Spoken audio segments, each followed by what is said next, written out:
kita berikan Al-Fatihah untuk muslimin dan muslimat yang mana masih hidup dan meninggal dunia. Al-Fatihah. A'udzubillahi minasyaitonir rajim. Bismillahirrahmanirrahim. Alhamdulillahirabbil alamin arrahmanir rahim maliki yaumiddin. Iyyaka na'budu wa iyyaka nasta'in ihdinas siratal mustaqim. Siratal ladzina an'amta 'alaihim ghairil maghdubi 'alaihim waladdallin.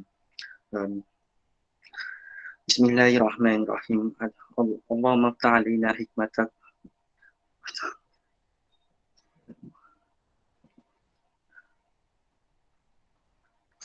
Allahumma iftah.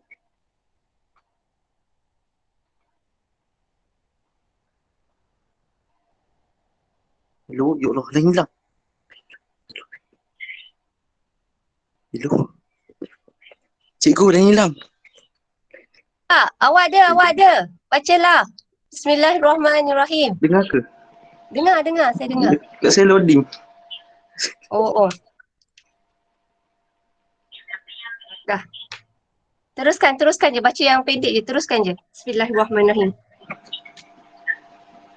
Sekejap. Nak pas ke Amar ke? Boleh ke ni? Ada Amar ke? Ada. Ma terus. Kat saya loading aja ke? Sorry. Hafiz. Amar boleh, Ma? Hafiz pun boleh ni? Boleh. Okay, bismillahirrahmanirrahim. Teruskan. A'udzu billahi minasyaitonir rajim. Bismillahirrahmanirrahim. Allahumma iftah 'alaina hikmatak wa anshur 'alaina min hazaini rahmatik ya arhamar rahimin. Rabbi shrah lana sudurana wa yassir lana umurana wahlul 'uqdatam min lisanina yafqahu qawlana. Rabbana atina fid dunya hasanah wa fil akhirati hasanah wa qina adzabannar. Wa sallallahu ala sayyidina Muhammad wa ala alihi wa sahbihi wa baraka wa sallam. Walhamdulillahi rabbil alamin.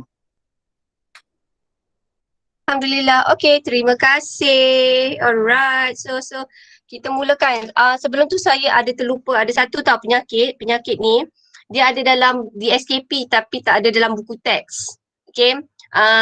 Macam saya pernah ada cikgu-cikgu lama sini cakap sometimes apa yang ada dalam DSKP tak semestinya ada dalam buku teks. Kita orang kalau cikgu kita panggil ada satu kita orang punya guidance namanya DSKP tau. So dalam DSKP dia ada situ, dia tulis kat situ kesan kegagalan sesuatu organel. So ada satu penyakit kegagalan satu organel which is organel lysosom dia. Lysosom dia tidak berfungsi. So fungsi lysosom ni dia boleh mencernakan benda-benda atau protein-protein yang dah rosak. Tapi dalam certain case ada lysosom tu tidak dapat berfungsi dengan baik. So lysosom tu tak dapat berfungsi dengan baik, dia akan menyebabkan satu penyakit yang namanya adalah Tay-Sachs. Okay, now Tay-Sachs ni sebenarnya penyakit genetik. Hari tu kita baru belajar kan hari tu penyakit? Oh belum. Penyakit nanti awak akan belajar kita ada dua jenis mutasi tau. So mutasi ni ada dua jenis. Mutasi adalah perubahan yang berlaku secara spontan. So kita ada satu adalah mutasi gen.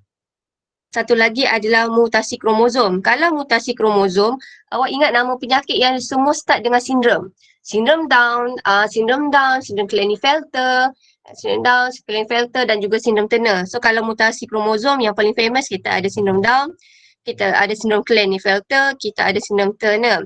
Yang ini pula, ini kita panggil Tay-Sachs ni adalah penyakit yang disebabkan oleh mutasi gen. So penyakit yang disebabkan oleh mutasi gen ni adalah gen dekat kromosom ke-15 tu dia rosak. So apakah kesannya? Kesannya dia akan menyebabkan lysosomnya tidak berfungsi dengan sempurna. Without this bla bla bla. So dia boleh merosakkan sel tau. So kalaulah awak nampak kat sini nanti awak boleh baca sekejap. Yang ni saya tak suka sangat yang ni. Nanti saya cuba bagi, ingatkan saya lagi sekali, saya akan cuba bagi kelas tambahan masa kita practice map perfect tu. So senang kata dekat sini adalah disebabkan oleh lysosom tidak berfungsi. Bila lysosom tu tidak berfungsi dia akan menyebabkan penyakit. Okay, so nama penyakit tu adalah Tay-Sachs. Yang ni nanti saya cuba tengok lagi sekali sebab dia tak banyak research pasal benda ni tapi dia ada dalam DSKP awak. So saya risau. So penyakit ni adalah penyakit keturunan antara saya nak cakap antara bangsa yang senang kena adalah bangsa Jewish.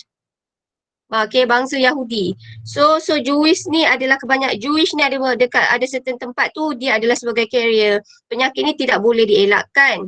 Cuma ini boleh kita elakkan macam thalassemia. Kalau ingat tak yang hari tu saya kata kalau pembawa dengan pembawa jangan kahwin. So dalam kes yang ini pun sama macam tu. So maksudnya pembawa tak boleh kahwin. So soalan pasal test seks ni dia boleh keluar macam thalassemia. So senang kata test seks penyakit test seks ni kalau awak nak kes gambar pewarisan sama dia macam thalassemia. Okay, yang ni nanti saya akan cerita lagi sekali. Saya cerita dulu sebab bagi saya ingat. Sebab sebenarnya benda ni saya dah lama dah nak cerita. Okay, so kalau lah awak tengok dekat sini, ini adalah yang normal, ini adalah yang sakit. Kalau lah orang yang normal ni, okay dia tak ada masalah. Kalau orang yang ada test disease ni, dia akan menyebabkan dia ada masalah dengan lysosom dia. Bila lysosom dia bermasalah, dia punya sel saraf ni tak dapat berfungsi dengan elok. Dia mengganggu sel saraf. Okay, now yang ini pula adalah penyakit yang disebabkan mitokondria. Okay, maksudnya mitokondria tu tidak dapat berfungsi. Rupanya, punyalah banyak penyakit yang pelik-pelik. Banyak penyakit-penyakit ni kalaulah disebabkan mitokondria tu tidak berfungsi, kita ada penyakit yang paling famous adalah multiple sclerosis. Ini korang dah belajar ASL. Parkinson ni penyakit saraf yang dia menggeletar je tu. Okay, Parkinson, Alzheimer. Alzheimer adalah tiba-tiba dia punya sel saraf pun merosot, dia boleh menyebabkan dia cepat lupa dan akhirnya dia tak ingat siapa dia, itu adalah Alzheimer. So ingat Alzheimer dengan nyanyuk adalah two different thing.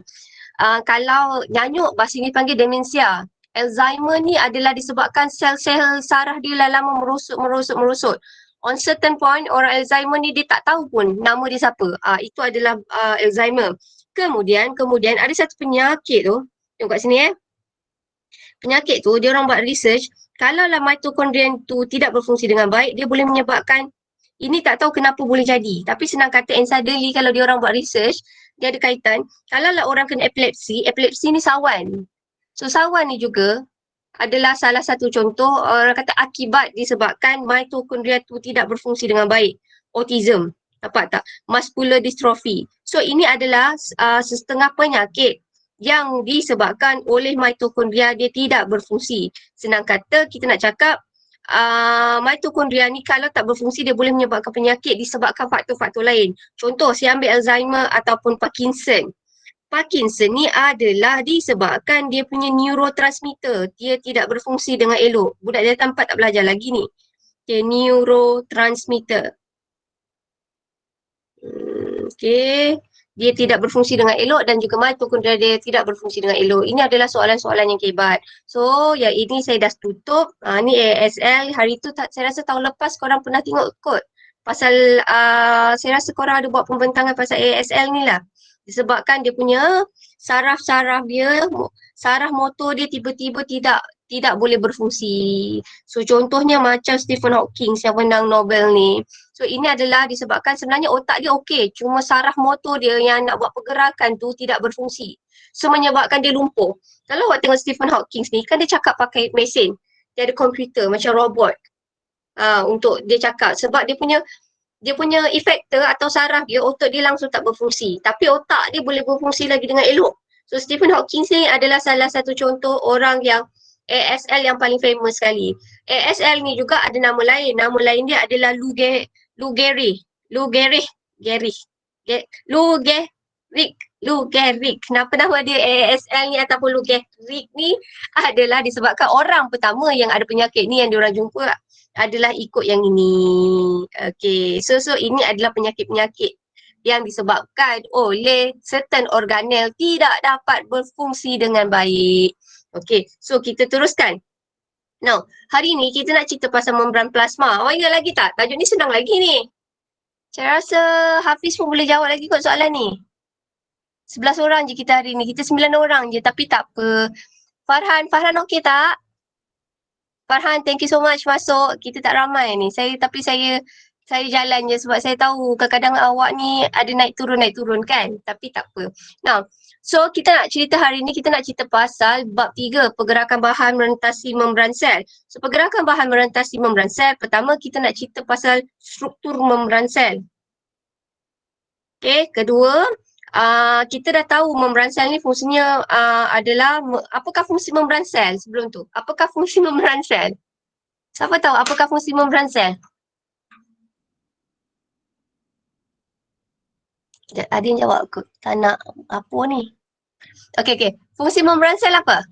Membenarkan pergerakan bahan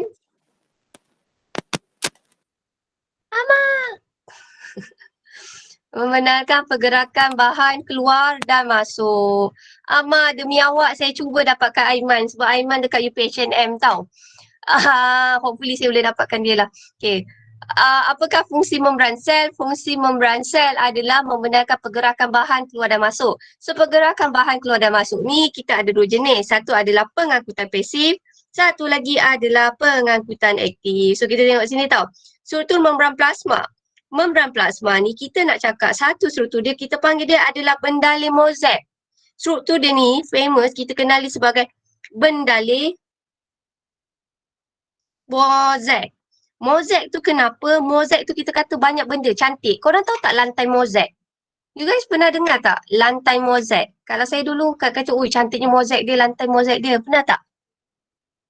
Tak tahu Lantai mozaik tu kalau lah kita macam orang-orang dulu kata mozaik tu adalah, awak tahu tak tiles yang kat lantai? Macam kalau you guys pergi ada serta macam dekat masjid ke mana-mana tempat, tiles dia cantik.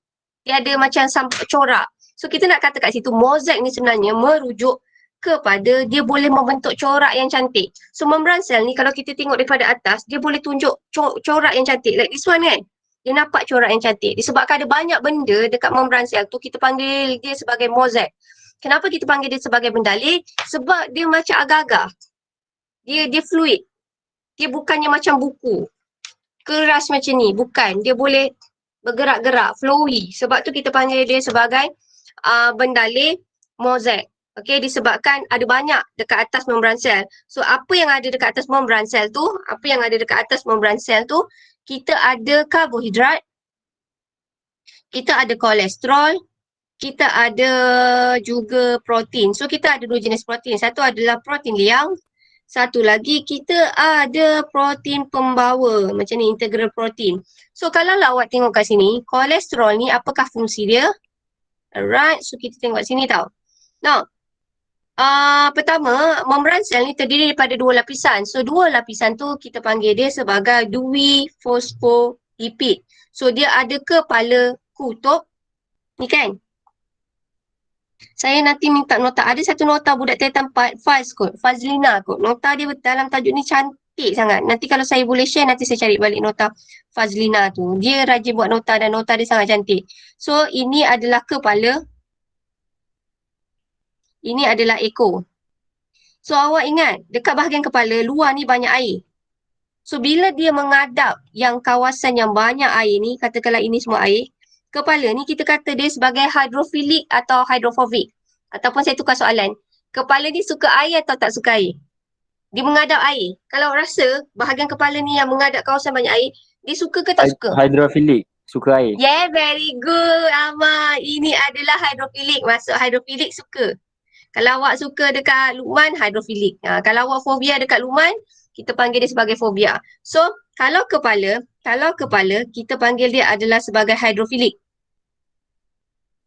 Okey, kepala awak ingat nama dia adalah hidrofilik. Kenapa? Sebab letaknya, kalau lah awak tengok daripada gambar ni, letaknya adalah yang paling luar menghadap air. Okey, yang ini air. So yang menghadap air, dia suka air, namanya adalah hidrofilik. Kalau yang kat dalam, dia merujuk ke bahagian dalam ni, ini adalah ekor. So ekor tak suka air. Kalaulah ekor tak suka air, apakah sikap untuk ekor ni? Kita nak cakap apakah sifat ekor ni? Hidrofobik, suka lemak. Dia adalah larut lemak. Very good. Ini adalah hidrofobik. So ingat, kalau apa benda yang korang nampak, itu kita panggil dia adalah sebagai ciri. Kalau kita kata sifat dia adalah ketelapan memilih. Kalau kita kata dia sebagai sifatnya adalah ketelapan memilih. Kenapa sifatnya kita kata ketelapan memilih? Kerana hanya sesetengah bahan boleh melaluinya. Hanya sesetengah apa nak je, hanya sesetengah bahan boleh melaluinya. Sesetengah bahan melaluinya. Right. So, tengok kat sini Right. Lepas tu tadi kita kata disebabkan hanya setengah bahan boleh melaluinya, bahan tu dia melalui cara yang lain. Ada yang masuk melalui protein liang, ada yang masuk melalui protein pembawa. Selain daripada situ, dekat membran plasma ni, dia ada glycoprotein. Now, apakah fungsi kolesterol? Kolesterol ni dia macam menggam. Sebab dia kan benda alih. Kalau ada benda hentam, dia akan kembali ke bentuk asal. Itu yang membuatkan kolesterol tu yang membuatkan membran sel tu dia fluid. Dia boleh bergerak-gerak. So kalau ada benda hentam dia tetap dekat balik. So itu adalah fungsi kolesterol. Fungsi kolesterol adalah menjadikan dui fosfolipid tu kuat dan juga sangat fleksibel. Okay, now. Laju sangat tak saya ajar? Saya ajar laju sangat tak? Okey je. Okay? Okay je. Alright. So pergerakan bahan, kita tengok ada bahan dia tidak berkutub, ada satu lagi bahan tu adalah sebagai berkutub. Kalau contoh-contoh bahan yang tidak berkutub, saya ambil kat sini bahan yang tidak berkutub, ni macam orang baik-baik je. Saya kata ni yang baik-baik, kita ada asid lemak, glycerol, ADEK dengan sebatian steroid. Kalaulah bahan-bahan ni tidak berkutub, biasanya bahan-bahan ni awak perasan ini jenis larut lemak. Okay, kalau awak tengok sini, ini adalah larut lemak. Kalaulah larut lemak, awak tengok kat sini, dia akan masuk melalui resapan ringkas. Saya ulang slow-slow. Kalau molekul itu adalah molekul tidak berkutub, ia akan boleh melalui terus saja. Macam mana? Dia tidak perlu membantu. Yang ni semua tidak perlu membantu, dia terus masuk je yang kita panggil dia sebagai resapan ringkas. So saya ulang, kalaulah bahan-bahan tu adalah jenis lemak, contohnya glycerol, asid lemak, vitamin A, DEK dengan sebatian steroid, dia akan terus masuk je membran sel tu. Kalau terus masuk je melalui membran sel tu, apakah nama proses tu? Resapan Ringkas. Terima kasih, resapan ringkas. And then, kita ada molekul yang berkutub ataupun molekul yang kecil. Contoh molekul yang kecil, okay, kita ada kecil dan juga ion kat sini. Kalau yang berkutub, molekul berkutub, contohnya air. Kalau air, okay, air dia melalui apa? Macam mana air tu nak masuk? Kalau H2O ni masuk, apakah nama proses H2O tu boleh bergerak masuk? Apakah nama H2O tu boleh bergerak masuk? Apakah nama H2O tu boleh bergerak masuk? Resapan berbantu. Dia tak perlukan pembantu. So namanya apa? Resapan tu betul Amar? Resapan ringkas. So ingat macam ni. Okay, apakah perbezaan antara resapan berbantu dan resapan ringkas? Kalau resapan berbantu, namanya pun berbantu, ada orang yang bantu bahan tu masuk. Kalau bahan tu adalah resapan ringkas, dia main go through je. So senang kata macam ni.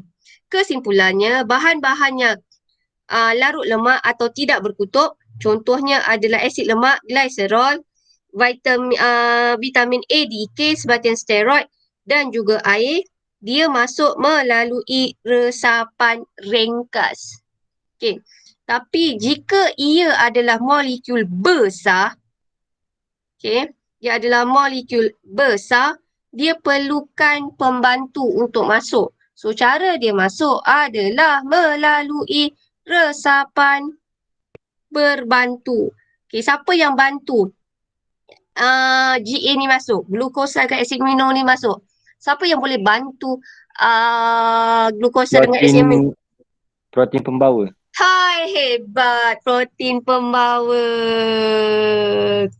Okey, protein Bawa. Okay. Katakanlah molekul yang macam ion. Yang ion ni cara dia masuk melalui protein pembawa juga tetapi dia menggunakan protein liang. Okey. Kalau ion ni pelik sikit. Kalau dia bergerak daripada kawasan rendah ke tinggi, ini kita kata dia sebagai pengangkutan aktif. Pengangkutan aktif. Kalaulah dia bergerak daripada tinggi ke rendah, ini kita panggil dia sebagai resapan berbantu. Okey, saya tak rasa takut ada pening. Okey, saya buatkan berbantu. Saya buatkan jadual untuk awak. So, jadual dia adalah macam ni. So, kesimpulannya daripada gambar tu tadi atas, okey, jenis pengangkutan yang berlaku di membran sel ada dua. Satu adalah pengangkutan pasif, satu lagi adalah pengangkutan aktif. Kalau pasif, dia duduk diam, dia tak perlukan tenaga. Awak ingat kalau pasif macam dulu saya cakap, macam nak naik tangga. Dari bawah, naik ke atas. Sorry. Ini bukan. Macam awak nak turun tangga, macam awak punya kelas kan.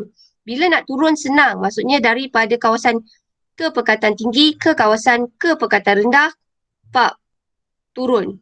Bila turun, maksudnya daripada banyak ke sikit. Bila turun ni, kita kata dia senang. Macam awak nak turun daripada kelas awak, ingat lagi tak kelas awak?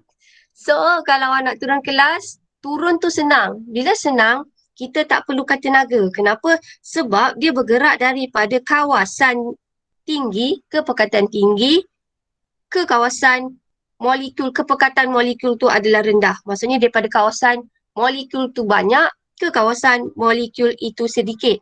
So, pengangkutan pasif ni ada 3.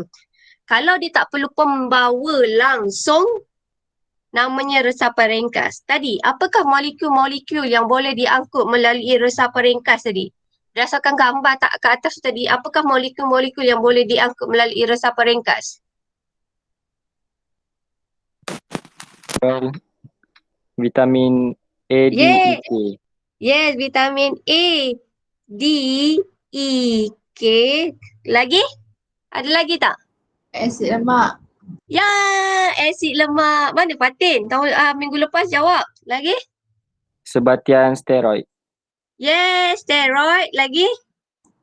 Glycerol. Glycerol. Yeah. Ada tak bahan yang berkutub boleh diangkut? Berkutub dan kecil yang boleh diangkut melalui resapan ringkas? H2O. H2O. So H2O ni juga kita boleh kenali selain resapan ringkas, tetapi H2O ni kita juga kenali sebagai osmosis. Sebenarnya saya tak cakap macam ni. H2O ni sebenarnya kita boleh cakap dia sebagai osmosis ataupun resapan ringkas. Dua-dua sebenarnya boleh. Tapi hanya untuk H2O. Contoh-contoh bahan lain yang boleh lalu resapan ringkas adalah gas oksigen dan gas karbon dioksida. Senang kata saya nak bayangkan H2O, air ni macam royalties tau. So basically kalau lah dia melalui membran sel, membran spiratul, actually you guys boleh cakap dia resapan ringkas sebenarnya. Tapi saya tak ajak. Saya selalu ajak osmosis. Sebab osmosis tu untuk molekul air sahaja. Kalau lah oksigen dengan karbon dioksida, kita tak panggil dia osmosis. Kita panggil dia resapan ringkas. Dia macam royalties, macam raja. Raja kita boleh cakap raja makan, raja bersantap. Tapi kalau orang biasa, boleh tak kita kata Mirza Batrisha sedang bersantap? Sesuai tak? Tak. Orang pun Tak.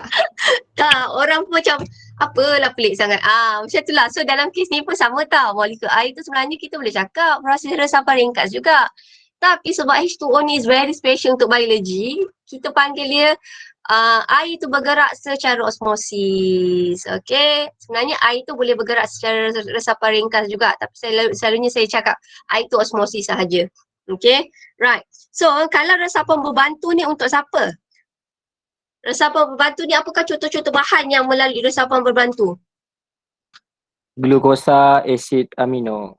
Yeah, glukosa dan juga asid amino. Kalau protein liang, ia adalah untuk ion. Tetapi rulesnya, ion ni mesti bergerak daripada kawasan kepekatan tinggi ke kawasan kepekatan rendah.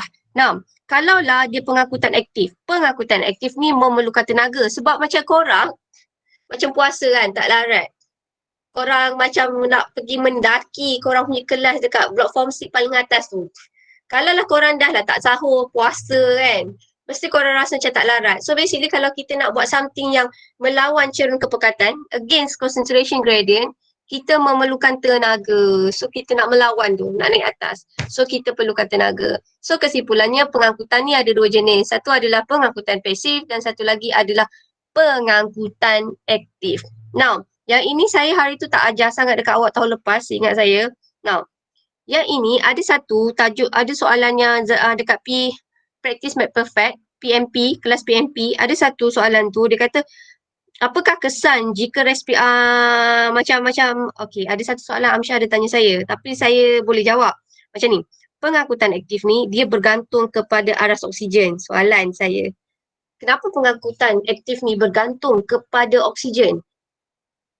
Soalan kebat ni, ramai budak suka, dia kata, apa kaitan tiba-tiba? Yang ni saya ingat saya tak tanya awak, saya tak discuss dengan awak tahun lepas.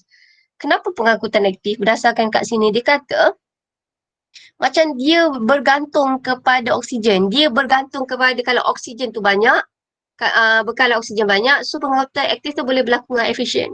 Kalau kurang oksigen, pengangkutan aktif tu tidak berlaku dengan efisien. Apa kaitan oksigen dengan pengangkutan aktif ni? Tengok, nampak tak kebat? Dia soalan dia terus cross dekat soalan bab lain. Saya kata ini bab tajuk bab respirasi sel. So, apa kaitan oksigen dengan respirasi sel?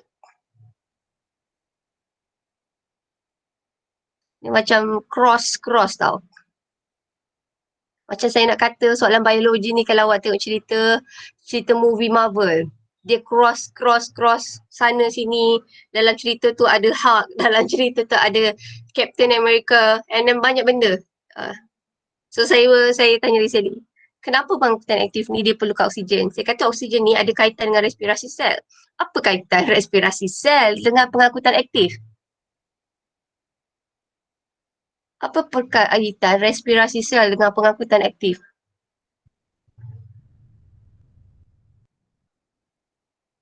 Respirasi sel, apakah fungsi utama respirasi sel?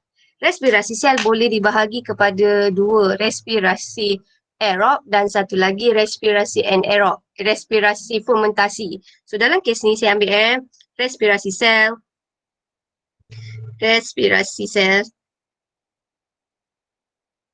sel jenis respirasi aerob. Apakah fungsi respirasi sel? Untuk apa respirasi sel tu? Kenapa oksigen tu perlu untuk respirasi sel? Apakah end product dalam respirasi sel? Apakah hasil respirasi sel? Saya dah hilang ingatan cikgu tajuk Tetan 4. Hafiz, type je Hafiz. Hafiz janganlah malu. Saya suka awak masuk. Farhan pun boleh ni. Saya suka ni, dua orang ni pengawas ni, Hafiz dengan Farhan ni. Kalau rasa malu awak boleh type. Ni baru lagi belajar ni Hafiz dengan Farhan, bab 7. Apakah fungsi respirasi sel? Respirasi sel ni ada dua jenis. Satu adalah fermentasi, satu lagi respirasi aerob. Soalan saya, apakah kepentingan respirasi sel? Fungsi kepentingan respirasi sel untuk menghasilkan apa? Apakah end product dalam respirasi sel?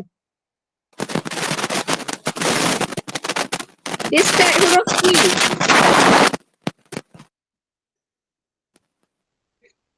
Lepas tu E. Lepas tu N. Come on guys. Lepas tu A. Tenaga. Dia adalah untuk menghasilkan tenaga. Sebab tu dalam pengangkutan aktif, pengangkutan aktif, dia perlukan tenaga. Dan tenaga tu diperolehi dari mana? Diperolehi daripada respirasi sel. Respirasi sel yang menghasilkan banyak tenaga adalah respirasi aerob. Sebab respirasi aerob ni bergantung kepada oksigen. Okey, senang kata kesimpulannya macam berkait-kait macam cerita bangau. Pengangkutan aktif memerlukan tenaga. Tenaga ini diperolehi daripada respirasi aerob atau respirasi sel. Sebab itu, jika perencat diletakkan dalam respirasi sel, tenaga tak terhasil. Bila tenaga tak terhasil, pengangkutan aktif tak boleh dijalankan. Soalan ni adalah soalan SPM tahun bila lah, tapi memang soalan ni is very famous. Ada kat latihan awak. Awak tengok PMP tu ada latihan tu tajuk yang ni. Saya rasa soalan nombor 3 kot ni. Soalan nombor 3 atau soalan nombor 8? 8. Amar tanya, ni Amsyah tanya saya soalan ni semalam. Okay. So basically ini adalah pengangkutan aktif. So pengangkutan aktif ni memerlukan tenaga. Tenaga diperolehi daripada proses apa tadi saya kata? Tenaga tu diperoleh daripada apa? Proses apa? Saya buka mic. Dengar tak tadi? Okay. Sorry, Amar. Respirasi sel. Okay, so ini dia prosesnya. So, awak ingat, kalaulah proses resapan berbantu, dia punya mekanisme dia macam lebih kurang sama dengan respirasi pengangkutan aktif. Cumanya, kalau pengangkutan aktif, dia ada melibatkan ATP. Yang ni saya tak nak cerita lebih. Lepas tu, tadi saya kata, molekul air adalah molekul yang sangat special. Apakah proses pergerakan air masuk ke dalam sel tadi saya kata? Dia ada satu nama term special. Apa nama dia? Osmosis. Ya, hebat! Osmosis. So, osmosis ni yang paling famous. Dia berlaku, awak tengok pergerakan molekul air. Okay?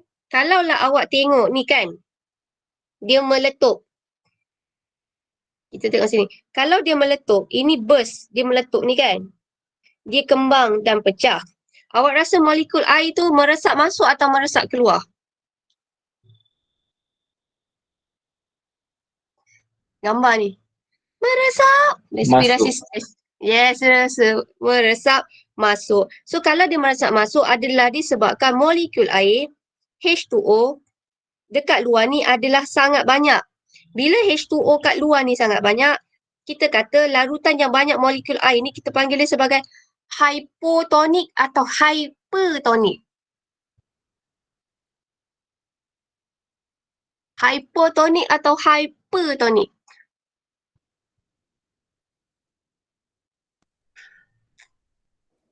Banyak molekul air. Hypo ke hyper? Larutan yang cair tu, you guys panggil dia sebagai hypertonik ke? Atau hypotonik? Mana satu? Kalau korang buat air Milo kedekut. Satu mark, awak letak zat terlarut Milo tu satu sudu kecil. Kita kata larutan yang air tu banyak, zat terlarutnya sikit. Kita panggil air tu air yang cair kan? Larutan yang cair. So, larutan yang cair ni dalam biologi kita kenali. Yes, terima kasih Amira dengan Mimi. Jawapannya adalah hypotonik. So, bila hypotonik, molekul air akan meresap masuk. So, kita kata disebabkan kenapa molekul air di luar lebih banyak berbanding di dalam sel. Oleh itu, molekul air meresap masuk. Kalau yang ini pula, dia terbalik tau. Kita nak bayangkan kenapa pula molekul air tu meresap keluar. Disebabkan dekat luar ni larutan pekat. Maksudnya kita nak cakap dekat luar ni zat terlarutnya banyak sangat. Bila zat terlarutnya banyak sangat, molekul airnya adalah sedikit. Okey, oleh itu molekul air daripada sel ni yang akan meresap keluar. So bila H2O meresap keluar, sel ini akan mengecut. Bila sel mengecut, kita panggil sebagai krenasi. Okey, krenasi. Kalau ni hemo, namanya hemolisis. Awak ingat kalau pecah je, kita panggil dia sebagai lisis. Ingat, krenasi dengan hemolisis, ini untuk sel haiwan. So, sel haiwan, awak ingat H. Okey, berlaku hemolisis. Dan juga krenasi. Kalaulah untuk sel tumbuhan pula sama, tetapi sel tumbuhan ni tak pecah. Macam mana sekalipun molekul air tu meresap masuk, ini pun sama. Dia adalah dalam larutan hypotonik. Maksudnya molekul air meresap masuk disebabkan banyak sangat molekul air ni kat luar, molekul air meresap masuk. Okay, kenapa untuk tumbuhan sel tu tak pecah? Dia tak akan pecah. Dia hanya segar. Kenapa sel tumbuhan ni kalau dekat larutan hypotonik, dia tak akan pecah. Dia segar. Kenapa kalau untuk tumbuhan tu dia tak akan pecah? Apa yang awak nampak? Kenapa sel tumbuhan tu tak akan pecah? Bakual. Apa? Vacuole tu nak bagi dia segah, very good. Kalau kita kata segah adalah disebabkan vacuole. Vacuole penuh dengan air. Tapi soalannya sekarang, dia tak pecah tau. Ni, Mirza. Dia takkan pecah. Air tu dia jadi segah tapi tak pecah. Tapi kalau sel darah merah kita, air masuk, dia akan pecah. Kalau kat sini, apakah satu struktur yang menyebabkan sel tumbuhan tu tak pecah?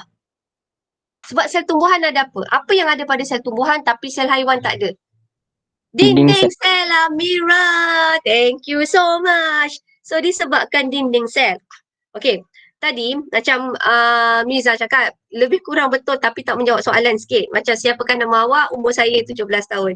Kalau segah betul. Vacuole penuh dengan air. Tapi kalau soalan kata kenapa sel tumbuhan tak pecah? Disebabkan ada dinding sel. Kalau saya kata tak pecah, sebabnya ada dinding sel. Okay, right. Now, so kalaulah yang ini, okay, kita panggil sel ini, kita panggil macam tumbuhan tu layu. Tumbuhan tu layu, awak ingat molekul air keluar.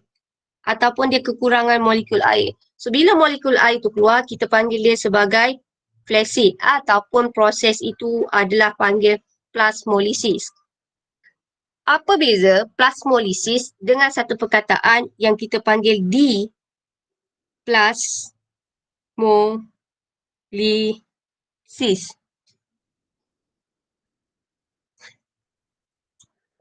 Apa beza? Ada letak D kat depan. Plasmolisis adalah keadaan sel tu menjadi flaccid. Awak nampak dia punya sini membran sel dia mengecut. Vacuole dia juga mengecut. Maksudnya membran sel tu tertarik. Menjauhi dinding sel. Nah, awak tengok vacuole dia, kalau tengok kat sini, vacuole dia kecil. Mengecut. Okay. So, apakah beza antara diplasmolisis dengan plasmolisis? Kalau plasmolisis, sel tu mengecut atau sel dalam keadaan flaccid. Kalau diplasmolisis, dia terbalik daripada keadaan sel tu flaccid. Teka, kalau diplasmolisis, sel itu dalam keadaan apa?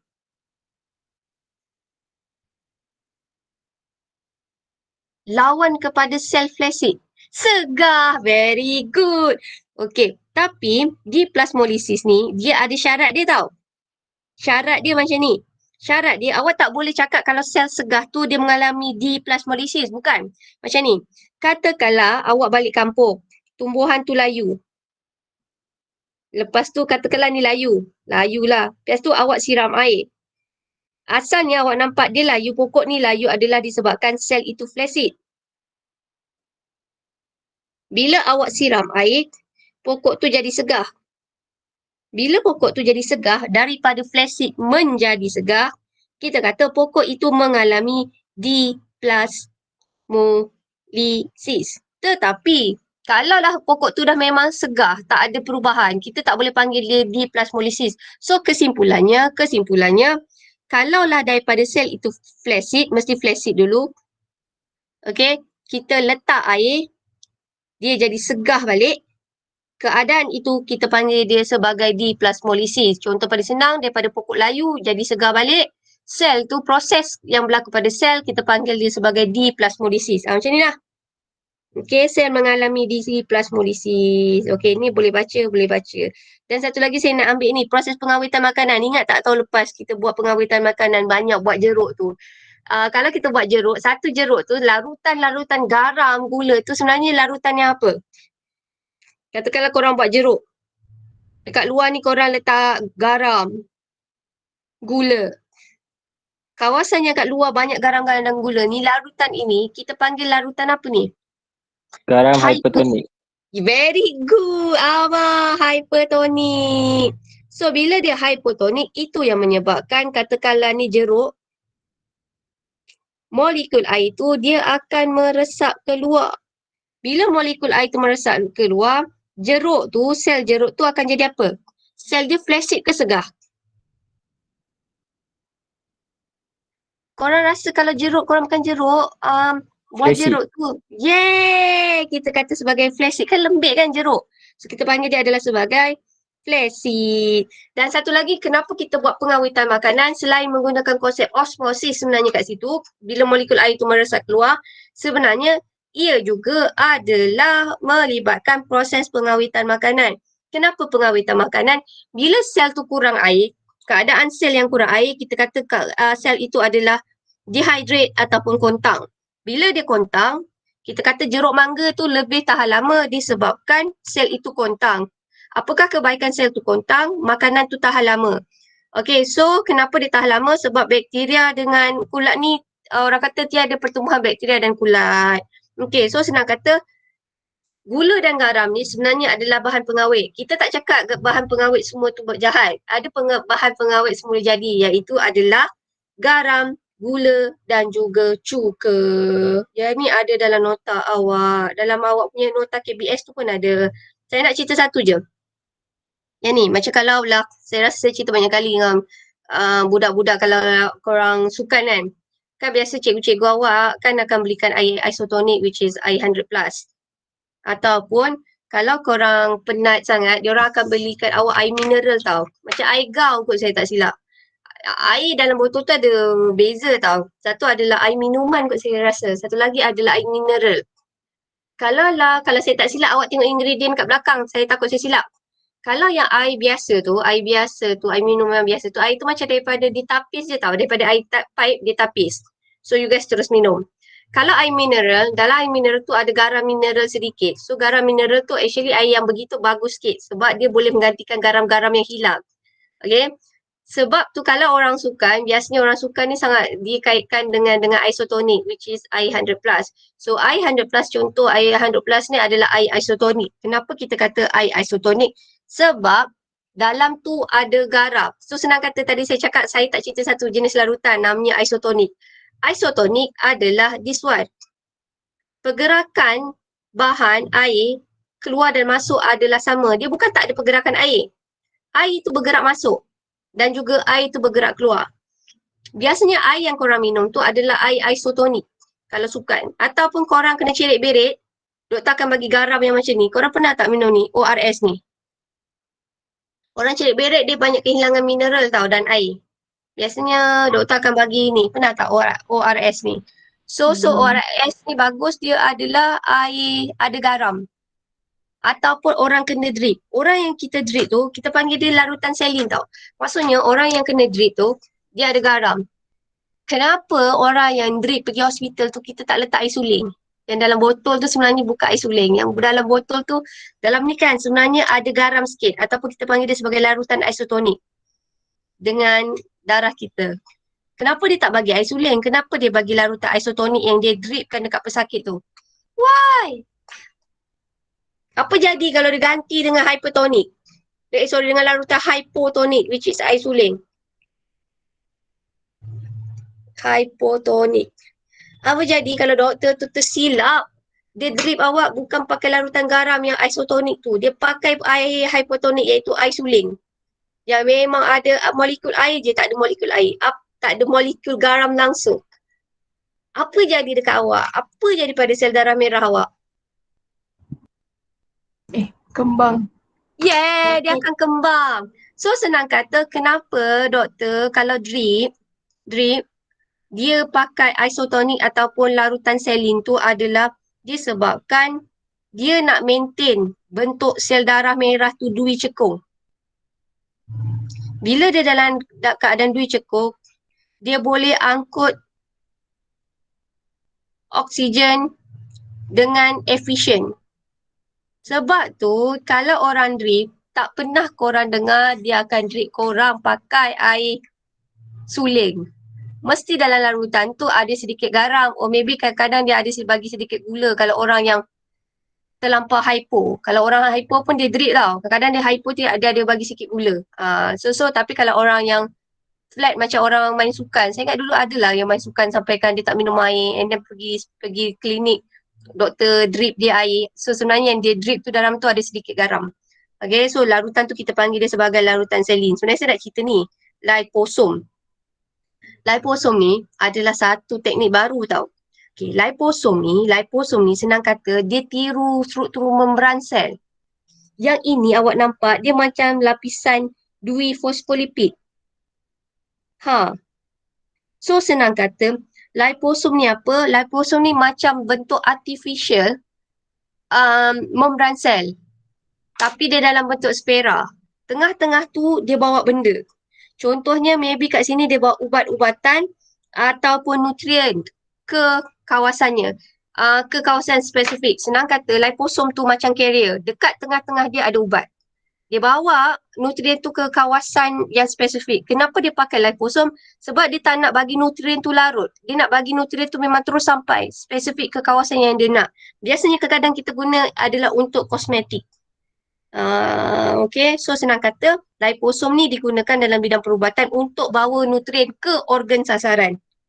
Ada tak dia tulis kat sini? Ke organ sasaran. Okay, ataupun bahan aktif atau ke organ sasaran. Therefore, organ sasaran tu akan dapat ubat tu 100%. Tak ada hilang daripada mana-mana. Alright, so kesimpulannya, kita belajar dalam tajuk membran sel. Saya nak terus bagi latihan. Saya perasan, saya tak marah tau. Saya rasa dalam keadaan pandemik ni, saya punya style mengajar kena berubah dan saya kena belajar faham korang. Saya rasa korang dah tak mampu buat homework. Sama ada korang banyak sangat kerja ataupun satu keadaan saya cakap korang dah hilang semangat. Sebab tu tadi saya cakap yang awal-awal nanti esok saya discuss lagi sekali. Saya nak buat satu program motivasi, saya nak panggil ex student untuk bagi inspiration ataupun saya nak kata lebih pada sharing session. Susah betul nak sebut. Maksud saya apa yang korang rasa, apa yang korang go through sekarang, belajar sekarang ni, maksudnya korang bukan seorang, basically ramai yang boleh faham keadaan awak. So saya cuba nak panggil dia orang. Doakanlah saya. Saya rasa satu program yang sangat menarik lah kalau saya boleh buat, right?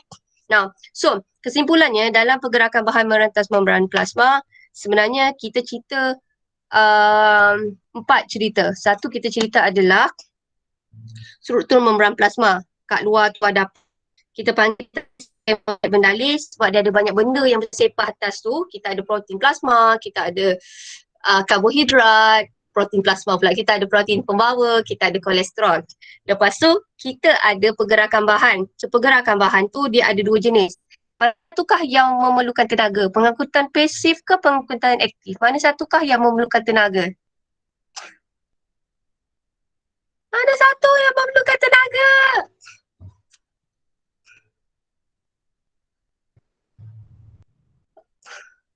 Daripada kawasan. Yes, pengangkutan aktif. Aktif ni perlukan tenaga. Kenapa? Sebab dia bergerak daripada kawasan rendah ke kawasan tinggi. Kalau yang ini tak perlu tenaga sebab dia bergerak daripada kawasan tinggi, molekul tu banyak ke kawasan molekul itu sedikit. Kalau ini, kalau kita cerita pasal isotonik, hypertonik dengan hypertonik, ia melibatkan proses apa ni? Pergerakan apa?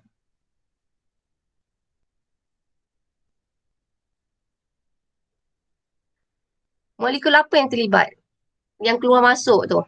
Kita fokus apa hero dalam cerita larutan Air.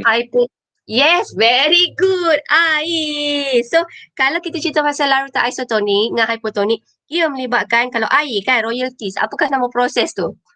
Osmosis. Hebat Amal. Osmosis. Mana satukah antara hypo dengan hyper? Kalau isotonik, molekul itu tidak berubah. Pergerakan air keluar masuk adalah sama. Antara hypo dengan hypertonik, mana satukah yang boleh menyebabkan sel itu menjadi flaccid ataupun sel itu mengecut? Apabila kita rendam dalam larutan hypotonik ataupun larutan Hypotonik. Yes, very good. Hypertonik, larutan akan jadi kecut sebab molekul air akan meresap keluar. Alright. Now, yang ini aplikasi tumbuhan layu, pengawitan, tadi kita dah cerita. Alright, so untuk latihan pengukuhan, saya rasa saya tak nak bagi awak homework, tapi saya nak make sure kita punya pembelajaran hari ini berkesan. Walaupun kita tak ramai, tapi bagi saya tak apa, jangan risau. Saya akan cuba bagi ia berkesan. Sekejap Copy.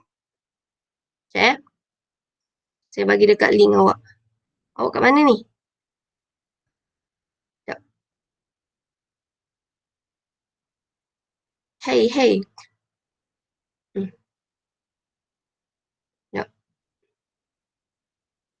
Stop broadcast. Sekejap Sekejap. Lagi saya cari awak dulu. Sekejap, KBS. Sekejap tau. Sekejap. Sabar tau. Resist. Saya nak buat lagi sekali. GM, start broadcast. Nak copy link. Korang kat mana? Ya. Okey, sekejap Bismillahirrahmanirrahim. Paste. Okay, korang tengok dekat link kat situ. Korang cuba join. Start. No play again. Oh, okay. Cuba masuk dulu dekat quizzes tu. Dia punya, korang tak nampak dia punya ni, password. Sekejap. Sekejap. Awak tak nampak password. Sekejap. Start broadcast.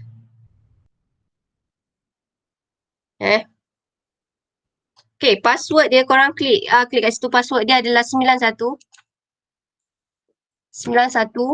8893. 918893. So you guys cuba masuk quizzes tu. Ada tak yang dah boleh masuk? Join my quizzes tu. Ada. Ada tak? Boleh Tak ada masuk. Boleh. Dah masuk ke belum? Boleh? Boleh. Awak nampak saya tak? Boleh start ke? No player ni? Kat sini ramai je ni semua. Hai. Oh, ramai je? Astaghfirullahaladzim. Okay. Saya rasa line saya yang problem. Hai. Saya dah satu geng dengan si siapa ni, Luqman ni.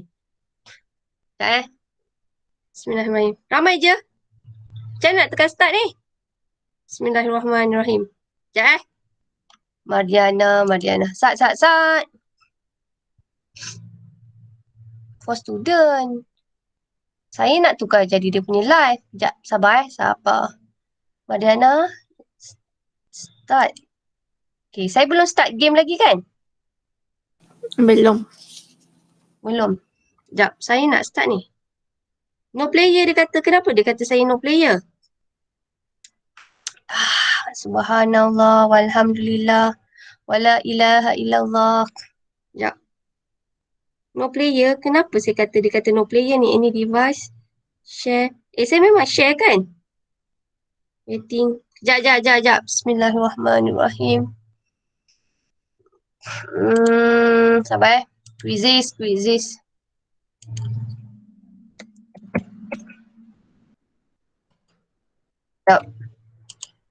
Engaging. Sat. Enter code saya. Sekejap for teacher. Sekejap. Bismillahirrahmanirrahim. Sekejap.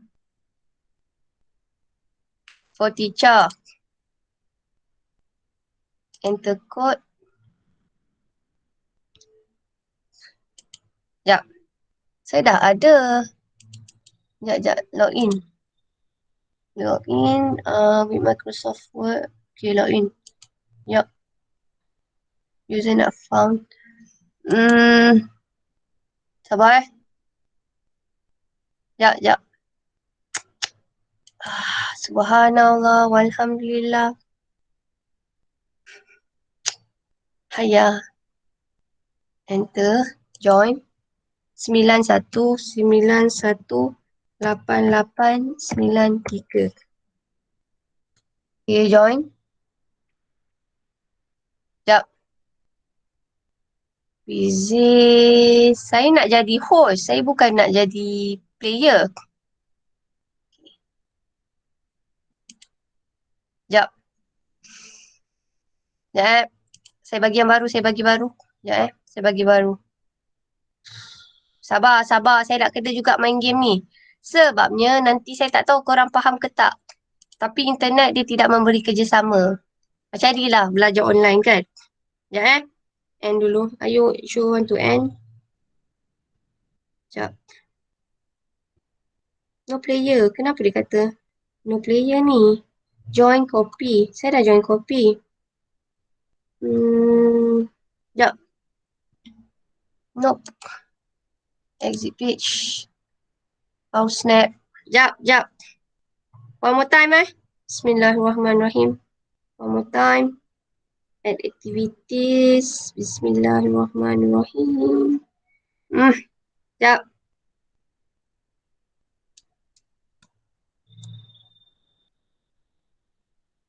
Okay, cahaya. Sama je kan? 91 tu kan? Betul tak? Kenapa saya tak boleh? Bismillahirrahmanirrahim. Quizzes. Sekejap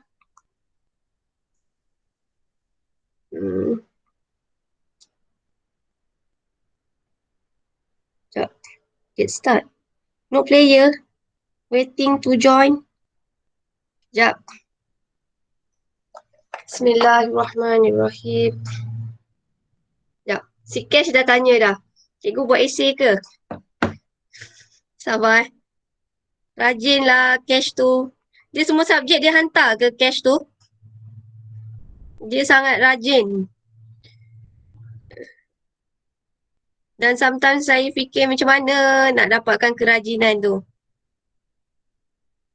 Korang kena tanya tau. Macam mana boleh dapat kerajinan tu. Sekejap Bismillahirrahmanirrahim. Allahumma salli ala sayyidina Muhammad. Come on quizzes. Nak ajak korang main saya yang alah kalau tak boleh. Start. Bismillahirrahmanirrahim. Yap.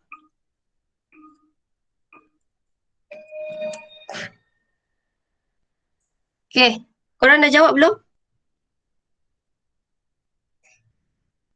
Okay. Right question.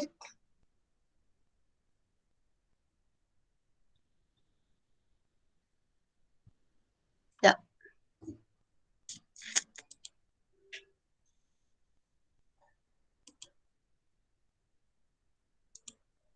Alright, sekejap saya nak kena share. Sekejap. Meet, start broadcast. Okay. Korang dah jawab belum? You guys dah jawab belum? Leaderboard. Okay, Mecha 2. Dah. Alright. So, kita dapat Mecha dapat 2. Okay, Mirzabi. Okay, Mirzabi pun dapat 2. Okay, lepas tu kita ada Yiren. Okay, kita ada Iman. Amal Encem belum lagi dapat. Farhan boleh Farhan. Madiana ni isi banyak je tapi tak pun. Okay. Rat Mimi. Iman. Come on Iman. You can do this. Okay, lepas tu kita ada siapa ni?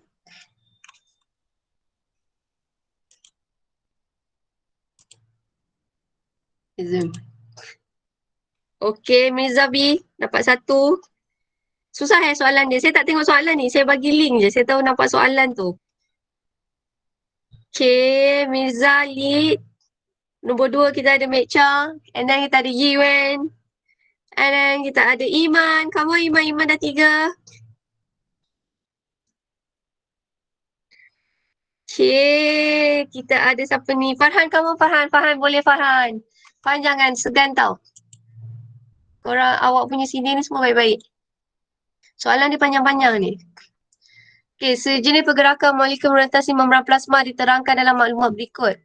Okay, a type of molecule ion bergerak melawan cerung kepekatan dan memerlukan tenaga. Ya, ni apa jawapannya? Pengangkutan aktif. Okay, lepas tu kita ada, okay, nombor 1 kita ada Batrisha.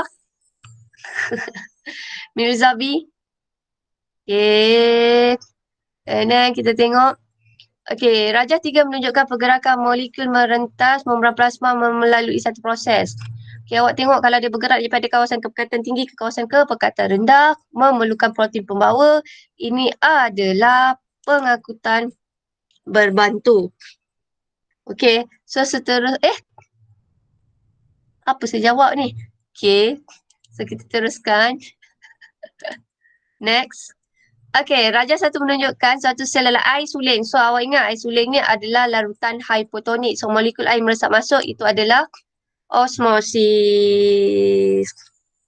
Right, so kita tengok the next one. 4, 3, 2, 1. Tengok dia flat. Lepas tu dia gemuk ni.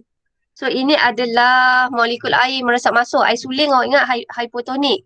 So, apakah yang berlaku dalam eksperimen ni adalah proses osmosis. Molekul air meresap masuk. Disebabkan air suling tu adalah segar. Air suling tu adalah hipotonik. Okay. Jom. Kita teruskan. Okay, come on. Got it. Okay, satu sel direndam dalam air suling. Oh, semua air suling. Awak nampak air suling dia mesti hipotonik. Dia segar. Lepas tu sel dikeluarkan, dia masuk sukrosa. So, sukrosa ni adalah hypertonik. So, sel tu akan mengecut. Mana satukah dalam ni gambar ni dia akan mengecut? Hah? Mengecut, sekejap. Image dalam what is that taken out? Oh, dia masukkan balik dalam air suling. My God. Okay. Trickynya soalan. Okay. So, next. Oh, ini adalah resapan ringkas. Resapan.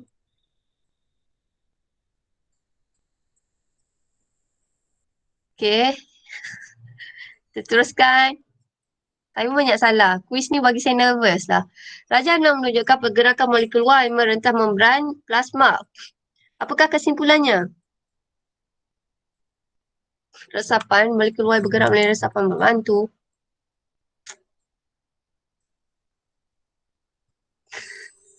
Come on. Fluffy Puppy ni siapa? Okay. Uish, susahnya antara mana kamu mewakili perubahan. Sekejap Wow. Selepas sekejap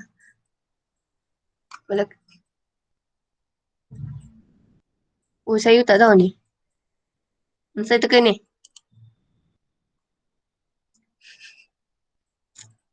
Salah. Oh, okay. Oh, yelah, kepekatan makin kurang. Tak. Salah. Oh, saiz dia makin bertambah. Sekat luar skrosa. Air suling dia akan jadi pap. Susah sikit soalan dia. Yuan boleh Yuan? Come on Yuan.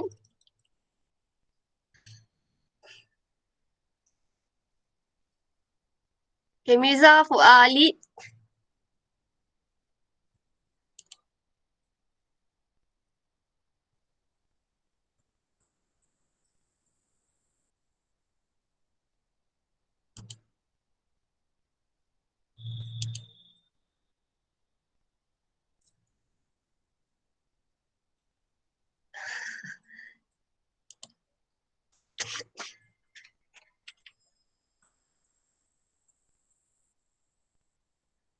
All done. So, nombor 1 kita ada siapa? Okay. Tahniah, nombor 1 kita ada Mirza, nombor 2 kita ada Yuan, nombor 3 kita ada Iman, saya Tipu, Aman nombor 3, nombor 4, lepas tu kita ada Mimi, Mecha, Irina, Amira, Maisara, Farhan, Mimi dengan Iman. Hafiz tak main Hafiz lain tak elok Hey, ni siapa? Lukman. Okay, so kalau awak nak nanti game tu saya bagi game tu kat awak. So korang boleh main. So soalan ni adalah soalan, saya rasa soalan ni adalah soalan, apa nak cakap? Soalan SPM. So basically susah sikit. So kat sini kesimpulan dapatan untuk hari ni kita buat pools. So kesimpulan dia hari ni refleksi PDPR hari ni refleksi. Okay, refleksi PDPR malam ini. Okay, so yang ni penting tau. Jawab dengan ikhlas sebab saya tak tahu pun 20 hingga 39% siapa yang faham. And then kita ada 40 hingga 49% berapa orang. Lepas tu kita ada antara 50 hingga 59% berapa orang. And then kita ada 60 hingga 89%. Lepas tu kita ada 90% hingga 100%. Okay, so awak tengok. Saya perasan korang tak suka homework sebab tu saya kena buat latihan. So korang boleh buat dekat situ. Betul tak? You guys tak suka homework? Okay, saya rasa korang tak suka homework. Okay, so seorang je baru vote. Okay, vote dulu, vote. Vote ni penting tau. Vote ni macam ni, kalau saya sebagai seorang cikgu, selepas saya ajar, saya kena buat latihan. Lepas tu daripada latihan tu pula, latihan tu sebenarnya untuk menguji awak. Apa yang kita belajar hari ni? Lepas tu apa yang kita belajar pula, saya pula kena tahu berapa persen yang korang faham pembelajaran hari ini. Kalau tak faham, maksudnya awak pun boleh tengok kat sini kan. Okay, Alhamdulillah ada 7 orang. So kita ada 10, 3 orang lagi mana? Come on guys. Lah, vote. Gunakanlah kuasa awak untuk mengundi. Nanti korang jangan takut buat pilihan. I think awak kena berani buat pilihan. Okay, yay! Kita dah ada 10 orang. So, hari ni, apa yang kita belajar hari ni adalah bab 3 tingkatan 4. So, dapatan kelas kita pada malam ini, Alhamdulillah, 100% faham. Kefahaman awak 100% adalah 50 ke atas. So kat sini ada 90 hingga 100 orang yang 2 orang faham.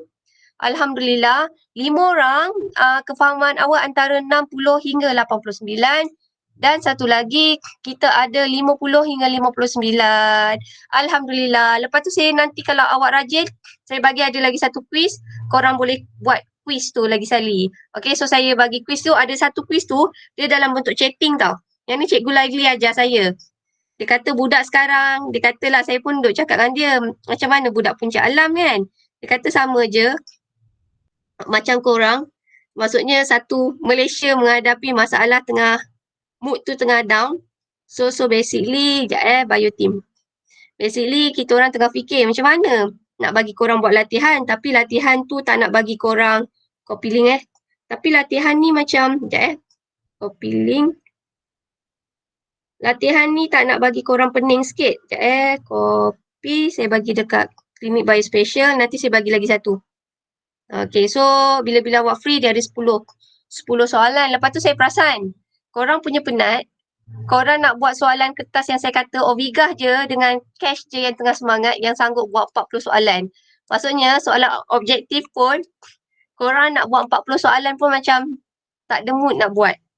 So saya bagi soalan tu 10 soalan saja nanti saya bagi. Okay. So itu sahaja untuk kelas malam ni. Saya rasa tak apa kot kejap. Kejap kan? Kelas ni kejap je kan? Okay tak? Okay. Okay je kan? Yang paling penting saya rasa